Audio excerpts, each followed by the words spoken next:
అందరికీ నమస్కారము. నా పేరు లక్ష్మి. 'శశితో సూర్య' 45వ భాగము రచయిత సుష్మశ్రీ గారు. నాకప్పుడే పెళ్లి వద్దు బావా అని చెప్తుంది మెలికలు తిరుగుతూ. కిరణ్ అక్క నీ పెళ్లి చేసుకోవడానికి సూర్య బావ వచ్చాడు అని చెప్తుంది. సాగర్ అబ్బో! వేలుడంత లేదు దీనికి పెళ్లి మాట చెప్పగానే సిగ్గు వచ్చింది. దేవుడా! అని అనుకుంటూ సరే పో! పోయి మీ అక్కకి చెప్పు అని అంటాడు సూర్య గౌతమ్‌లు కారు దిగగానే ఆకాష్, సాగరం, భద్రం గారు ఎదురు వెళ్లి పలకరించి అందరినీ లోపలికి తీసుకువస్తారు. చిన్ని లోపలికి వెళ్లి కిరణ్, స్రవంతిలతో అక్క బావొచ్చాడు అని చెప్తుంది. సూర్య వచ్చాడని చెప్పగానే కిరణ్ సూర్యని చూడటానికి లేచి పరిగెత్తుకుంటూ వెళ్ళబోతూ ఉంటే స్రవంతి చెయ్యి పట్టుకొని ఆపి హలో మరుదులు గారు ఎక్కడికి పరిగెత్తుతున్నారు? కిరణ్ వదినా సూర్య వచ్చాడని చిన్ని చెప్పింది కదా. స్రవంతి అయితే ఏంటి? కిరణ్ ఒకసారి కనిపించి వద్దామని. స్రవంతి చూడు కిరణ్ నిన్ను ఇంకా పిలవలేదు కదా. నువ్వు ఇప్పుడు పెళ్లి కూతురివి కదా. ఇలా పరిగెడుతూ అందరి ముందు వెళ్ళకూడదు. కాస్త సిగ్గుపడటం నేర్చుకో మై డియర్ హనీబీ అని కిరణ్ నవ్వుతూ బుగ్గ గిల్లుతుంది. కిరణ్ సిగ్గు అయితే సూర్యని చూస్తే ఆటోమేటిక్గా వచ్చేస్తుంది. కానీ వదినా నన్ను హనీబీ అనే పిలిచే రైట్స్ కేవలం సూర్యకి మాత్రమే ఉంది. సో మీరు నన్ను కిరణ్ అని మాత్రమే పిలవండి ప్లీజ్ అని అంటుంది స్రవంతితో. సరోజిని గారు లోపలికి వస్తూ కిరణ్ మాటలు విని చూడమ్మా నువ్వు మీ ఆయన ఎలాగైనా కావాలంటే అలా పిలుచుకోండి. కానీ ఇప్పుడు మాత్రం ముహూర్తానికి టైం అయ్యింది. పూజారి గారు త్వరగా నిన్ను రమ్మంటున్నారు. నీ చేత పూజ చేయించాలని చెప్పారు. స్రవంతి రెడీ అవ్వటం అయిపోతే కిరణ్‌ని తీసుకురా అని చెప్పి కిరణ్‌ని చూసి మెటికలు విరిచి చాలా బాగున్నావు బంగారు తల్లి. నువ్వు ఎప్పుడు ఇలా సంతోషంగా ఉండాలి అని కాటుక తీసి కిరణ్‌కి అరికాళ్ళలో పెడతారు. పూజారి గారు సూర్య, శశిల చేత పూజ చేపించి లగ్న పత్రిక రాసిస్తారు. పూజారి గారు లగ్న పత్రిక రెడీ చేసి సూర్యతో బాబు ఈ లగ్న పత్రిక అందుకోవడానికి అమ్మాయి తరపున వాళ్ళ అన్నయ్య, వదిన ఉన్నారు. మరి మీ వాళ్ళు ఎవరైనా అని సందేహిస్తూ అడుగుతాడు. సూర్య 2 సెకండ్స్ మౌనం తర్వాత నాకెవరూ లేరండి అని చెప్తాడు. ఆకాష్, కిరణ్‌ల తల్లిదండ్రుల పిండ ప్రదానం రోజు గొడవ చేసిన అరుణ పూజారి గారు ఆ అబ్బాయి అనాథంట, ఎవరూ లేరంట. మరి మీరు ఈ లగ్న పత్రిక ఎవరికందిస్తారు? అంటుంది వెటకారంగా. ఆ మాటతో అక్కడున్న అందరికీ కాస్త బాధగా అనిపిస్తుంది. కానీ గౌతమ్‌కి, నర్సింగ్ యాదవ్‌కి కోపమొస్తుంది. వెంటనే గౌతమ్, సూర్య పక్కన కూర్చొని పూజారి గారు వీడికి తల్లి, తండ్రి, బంధువు, స్నేహితుడు, తోబుట్టువు అన్నీ నేనే. అందుకే లగ్న పత్రిక నేనందుకుంటాను అని చెప్తాడు. నర్సింగ్ యాదవ్ సూర్యకి మరో పక్కన కూర్చొని పూజారి గారు నాకు పిల్లలు లేరు. వీడే నా కొడుకు అనుకుంటున్నాను. వీడు నాకు పరిచయమైన దగ్గర నుండి కాబట్టి తండ్రి స్థానంలో ఉండి లగ్న పత్రిక నేనందుకుంటా అని చెప్తాడు. రత్నం గారు సూర్యకి దగ్గరగా వెనక కూర్చొని పూజారి గారు సూర్య అనాథ కాదు. తనకి పెద్దమ్మని నేనున్నాను. రత్నం గారి కోడలు మేరీ వచ్చి పూజారి గారి సూర్యకి అక్కని నేను. ఇదిగో వీడు సూర్యకి మేనల్లుడు అని రవిని చూపించి రత్నగారి పక్కనే కూర్చుంటుంది. కృష్ణ వచ్చి పూజారి గారు సూర్య నాకు అన్నయ్య. నేను తన చెల్లెల్ని అంటూ గౌతమ్ పక్కన కూర్చుంటుంది. రాధమ్మ, మల్లి తాత, పూజారి గారు మేము సూర్యబాబుకి తాతయ్య, అమ్మమ్మ అని చెప్పి అక్కడే కూర్చుంటారు.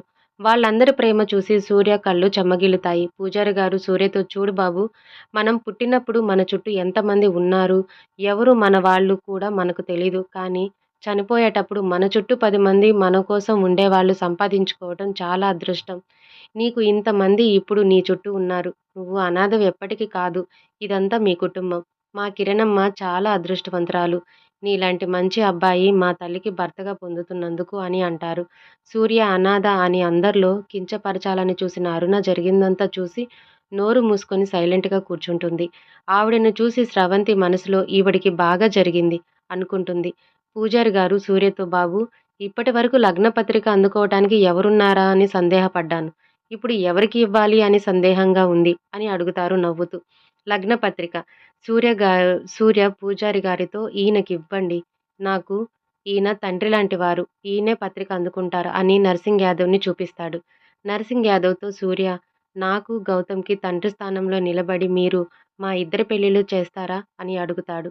ఆ మాటకి నర్సింగ్ యాదవ్ కళ్ళనీళ్లు పెట్టుకుంటూ నేను మీ ఇద్దరి విషయంలో కొంచెం స్వార్థంగా ఆలోచించాను. నిన్నొక్కడినే దత్తత తీసుకుందామని అనుకున్నాను. కానీ నువ్వు నన్ను మీ ఇద్దరికీ తండ్రిని చేశావు అని లేచి నిలబడి అందరూ వినండి. గౌతమ్, సూర్య ఇద్దరూ నా కొడుకులు.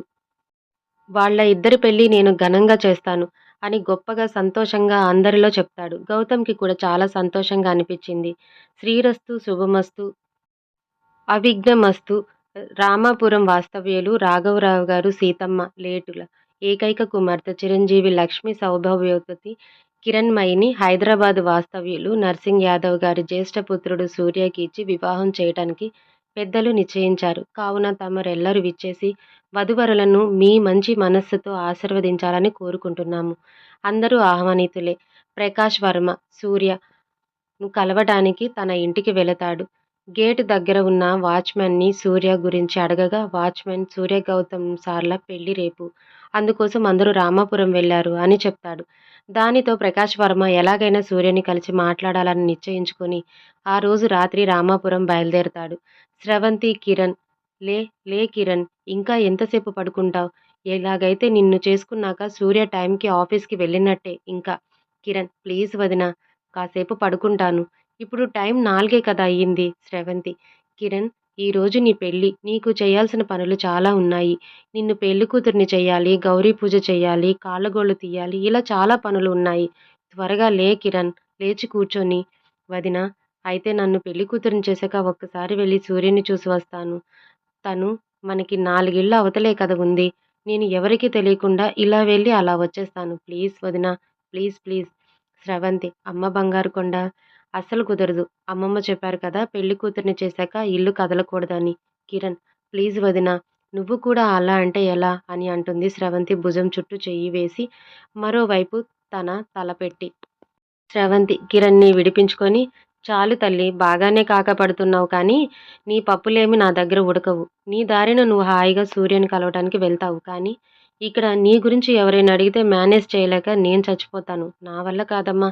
త్వరగా రెడీ అవ్వు అంటూ బయటికి వెళ్ళిపోతుంది. కిరణ్ ఫోన్ రింగ్ అవుతూ ఉండటంతో లిఫ్ట్ చేసి నవ్వుతూ గుడ్ మార్నింగ్ సూర్య అని అంటుంది. సూర్య అబ్బో మేడం గారు అప్పుడే లేచారే. కిరణ్ అసలు నిద్ర పడితేనే కదా నువ్వు వచ్చావని తెలిసిన దగ్గర నుండి ఎప్పుడెప్పుడు నిన్ను చూద్దామా అనిపిస్తుంది. ఎంగేజ్‌మెంట్ అయిపోగానే వెళ్ళిపోయారు. మళ్ళీ ఇప్పుడు వచ్చారు. ఏమన్నా అంటే ఆఫీస్ వర్కు అని చెప్పావు సూర్య. హలో మై డియర్ హనీబీ ఎన్ని రోజులైంది మేం వెళ్ళి? 1 వీకే కదా అని అంటాడు నవ్వుతూ. కిరణ్ నీకు 1 వీకే కావచ్చు బాబూ. కానీ నాకు ఎలా ఉందో తెలుసా? సూర్య ఎలా ఉంది? కిరణ్ ఎలా ఉంది అంటే నేను చెప్పను పో. సూర్య ఓయ్ చెప్పు శశి అని అడుగుతాడు గారంగా. శశి నన్ను పెళ్లి కూతురిని చేశాక మీరు ఉన్న ఇంటి పక్కనే మా ఫ్రెండ్ ఇల్లు ఉంది. నేను అక్కడికి వచ్చి నీకు ఫోన్ చేస్తా. నువ్వు కూడా రా. అప్పుడు చెప్తా ఎలా ఉందో అని అంటుంది సిగ్గుపడుతూనే. సూర్య వద్దు బంగారం. ఇప్పుడు నేను నిన్ను కలవను. నువ్వు రావద్దు. శశి కలవను అంటే ఏమిటి? రావద్దు అంటే ఏమిటి? ఎవరికైనా పెళ్లి అయిన 7 ఇయర్స్‌కి ప్రేమ తగ్గుతుందంటారు. కానీ నీకు ఇప్పుడే నా మీద ప్రేమ తగ్గిపోయింది కదా! పెళ్లి కూడా కాకుండానే. అందుకే రావద్దంటున్నావు కదా! అని అంటుంది ఏడుపు మొఖం పెట్టుకొని. సూర్య అదే శశి. నాకు నీ మీద ప్రేమ ఎప్పటికీ తగ్గదు. ఎప్పటికీ కూడా. ఎందుకంటే నువ్వు నా బుజ్జి వెన్నెలమ్మవు కదా! నేను ఎందుకు రావద్దు అంటున్నానంటే నాకు నువ్వు పెళ్లి కూతురి అలంకారంలో భయపడుతూ, సిగ్గుపడుతూ కూర్చున్నా నీ తలపై జీలకర్ర బెల్లం పెడతాను కదా! అప్పుడు, అప్పుడు చూడాలని ఉంది నాకు నిన్ను. అప్పుడు కలిగే ఫీలింగ్ మాటల్లో చెప్పలేను. జీవితాంతం ఆ మధురానుభూతిని నా గుండెల్లోనే భద్రంగా దాచుకోవాలని ఉంది. అదే ఫీలింగ్ నీకు కూడా ఇస్తాను. అప్పటి వరకు ప్రతి క్షణం ఆ క్షణం కోసం ఎదురు చూస్తూ ఉండు. ఎదురు చూపులు కూడా ఎంత తీయగా ఉంటాయో నీకు అర్థమవుతుంది ఇప్పుడు. ఓకే నా బంగారం బాయ్ అని చెప్పి సూర్య ఫోన్ పెట్టేస్తాడు. శశి సూర్య చెప్తూ ఉంటే సిగ్గుపడుతూ మౌనంగా ఉండిపోతుంది. కృష్ణ వెనక నుండి వచ్చి శశి భుజం చుట్టూ చేతులు వేసి నీకు తెలుసా? ఈరోజు పెరట్లో మందారం మొక్కకి ఒక్క పువ్వు కూడా పూయలేదు. శశి అవునా? అదేంటి? ఎప్పుడూ మొక్క నిండుగా పూలు పూస్తాయిగా. ఈరోజు ఒక్క పువ్వు కూడా రాలేదేమిటి? అంటీ అడుగుతుంది ఆశ్చర్యంగా.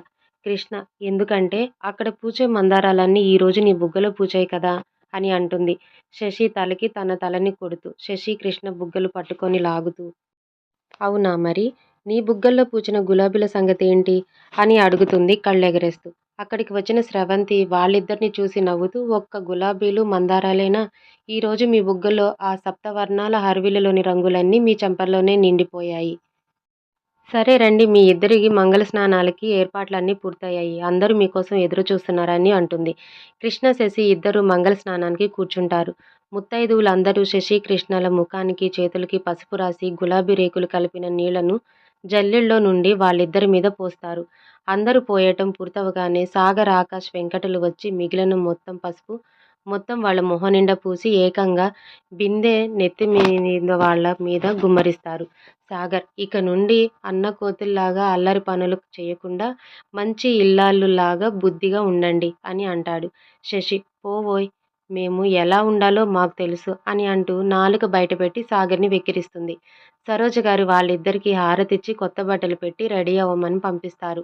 అక్కడ విడిది ఇంట్లో కూడా గౌతమ్, సూర్యలకు అన్ని సాంప్రదాయ ప్రకారం మంగళ స్నానాలు అందరి నవ్వుల మధ్య పూర్తి చేస్తారు. ఇంటి దగ్గరే పెద్ద స్థలం ఉండటంతో పెళ్లికి కావాల్సిన ఏర్పాట్లు అక్కడే చేస్తారు. తాటాకుల పందిరి వేసి మండపాన్ని ఏర్పాటు చేస్తారు. మండపం మీద చుట్టూ గులాబీల, తామరల పూల, మల్లెపూలు అలా అరిటాకులతో అందంగా అలంకరిస్తారు. పందిరి మొత్తం అక్కడక్కడ బంతిపూలు దండలు, కలర్ఫుల్ లైట్స్ వేలాడదీసి మామిడాకుల తోరణాలు కట్టి అందంగా ముస్తాబు చేస్తారు. మండపంలో పంతులు గారు వివాహానికి కావాల్సిన ఏర్పాట్లు చేస్తూ ఉంటే స్రవంతి ఆయనకు కావాల్సినవన్నీ అందిస్తూ ఉంటుంది. కమలమ్మ గారు బంధువులతో కూర్చొని కబుర్లు చెప్తూ ఉంటారు. సరోజిని గారు, భద్రం గారు, కృష్ణ పేరెంట్స్ వచ్చి అతిథులను రిసీవ్ చేసుకుంటూ ఉంటారు. సాగర్, వెంకట్ ముహూర్తానికి సమయం దగ్గర పడటంతో సూర్య, గౌతమ్‌ను తీసుకురావడానికి విడిది ఇంటికి వెళ్తారు. సాగర్ ఇంట్లోకి వెళ్ళగానే బయట ప్రకాష్ వర్మ కారు ఆగుతుంది. ప్రకాష్ వర్మ కారు దిగి లోపలికి అడుగుపెట్టగానే సాగర్ వెళ్ళి ఎందుకు వచ్చారు అని అడుగుతాడు కోపంగా. ప్రకాష్ వర్మ సూర్యతో మాట్లాడాలని వచ్చాను వెంకట్ ఏం మాట్లాడాలి? అయినా ఇప్పుడు ఇక్కడ ఏం జరుగుతుందో మీకు తెలుసా? ప్రకాష్ వర్మ తెలుసు. సూర్య, గౌతమ్‌ల పెళ్ళిళ్ళు. సాగర్ ఓహో! తెలిసి కూడా ఈ టైంలో తనతో మాట్లాడటానికి వచ్చారా? ఎప్పుడు ఎక్కడ ఏం మాట్లాడాలో కూడా తెలియకుండా పోయిందా మీకు? ఇప్పుడు మీరు సూర్యతో మాట్లాడటానికి వీల్లేదు అని ఖరాఖండిగా చెప్పేస్తాడు. ప్రకాష్ వర్మ రావటం నర్సింగ్ యాదవ్ ద్వారా తెలుసుకున్న సూర్య బయటకు వస్తాడు. రూమ్ నుండి ప్రకాష్ వర్మ సూర్యని చూసి నీతో మాట్లాడాలి అని అడుగుతాడు. సాగర్ వద్దని చెప్తున్నాను కదా అని అంటాడు మరింత కోపంగా. సూర్య వెయిట్ సాగర్ అని చెప్పండి. ఏం మాట్లాడాలి అని అడుగుతాడు ప్రకాష్ వర్మని. ప్రకాష్ వర్మ ఇక్కడ కాదు కొంచెం పర్సనల్‌గా అనగానే సూర్య సరే రండి అని ఇద్దరు రూమ్‌లోకి వెళ్తారు. ప్రకాష్ వర్మ నేనెందుకు వచ్చానంటే సూర్య తెలుసు. మీరు ఎందుకు వచ్చారో నాకు తెలుసు. ఏదో ఒక రోజు వస్తారని నాకు తెలుసు. కానీ అది నా పెళ్లి రోజు అవుతుందని అనుకోలేదు అని అంటాడు చిరునవ్వుతో. ప్రకాష్ వర్మ అయితే చెప్పు. ఎక్కడ మా అన్నయ్య? సూర్య ఎందుకు తెలుసుకొని ఏం చేస్తారు? ప్రకాష్ వర్మ నాతో తీసుకొని వెళ్ళిపోతాను. సూర్య ఎందుకు మీ అన్నయ్యలాగా మీరు కూడా ఇంకా మమ్మల్ని ఏమైనా చేయాలని ప్లాన్స్ వేస్తున్నారా ఇద్దరు కలిసి? ప్రకాష్ వర్మ సూర్య చాలు. ఇప్పటికే అన్నయ్య చేసిన దానికి సిగ్గుపడుతున్నాను. ఇంకా మీ అందరూ ఇలాంటి మాటలతో ఇబ్బంది పెట్టకండి ప్లీజ్. దయచేసి చెప్పు మా అన్నయ్య ఎక్కడ ఉన్నాడు? నేను ఆయనని తీసుకొని ఈ దేశం వదిలి వెళ్ళిపోవాలని డిసైడ్ అయ్యాను. అన్నయ్య ఎప్పటికీ మీ జోలు రాకుండా నేను చూసుకుంటాను. ప్లీజ్ సూర్య చెప్పు. సూర్య ఆయన పరిస్థితి చూసి తట్టుకునే ధైర్యం మీకుందా? ప్రకాష్ వర్మ అన్నయ్య చేసిన దారుణాలు అన్నీ నాకు తెలుసు కానీ అవి సమాజం మీ ముందుకు రాగానే ఆయన్ని అందరూ ఎంత అసహ్యించుకున్నారో కళ్ళారా చూసి తట్టుకొని ఇంకా బ్రతికే ఉన్నాను కదా! నీకు తెలుసా సూర్య అన్నయ్య అంటే నాకు ప్రాణం. ఇంత వయసు వచ్చినా ఆయన తప్ప నాకు ఇంకో ప్రపంచమే తెలీదు. సూర్య అవును. ఆయన తప్ప మీకంటూ ఒక జీవితం ఉందన్న ఆలోచన కూడా లేకుండా మిమ్మల్ని చాలా తెలివిగా తన కంట్రోల్‌లో పెట్టుకున్నాడు మీ అన్నయ్య. ప్రకాష్ వర్మ నువ్వు అన్నది కూడా నిజమే కావచ్చు సూర్య. కానీ ఇప్పుడు నేను అవన్నీ ఆలోచించదలుచుకోలేదు. ఆయన ఏ పరిస్థితిలో ఉన్నా కేవలం నా కళ్ళ ముందు ఉంటే చాలు. ఎందుకంటే నాకు చిన్నప్పటి నుండి ఈ క్షణం వరకు అన్నీ ఆయనే. కానీ ఈ క్షణం నుండి ఆయనకి అన్నీ నేనే అవ్వాలని కోరుకుంటున్నాను. దయచేసి చెప్పు సూర్య. ఆయన మీకు ఏ రకమైన హాని తలపెట్టకుండా నేను చూసుకుంటాను. అలాగని నీకు ప్రామిస్ చేస్తున్నాను. సూర్య ఆయన బాధ చూడలేక సరే మీ మాట నమ్మకంతో చెప్తున్నా. Government hospital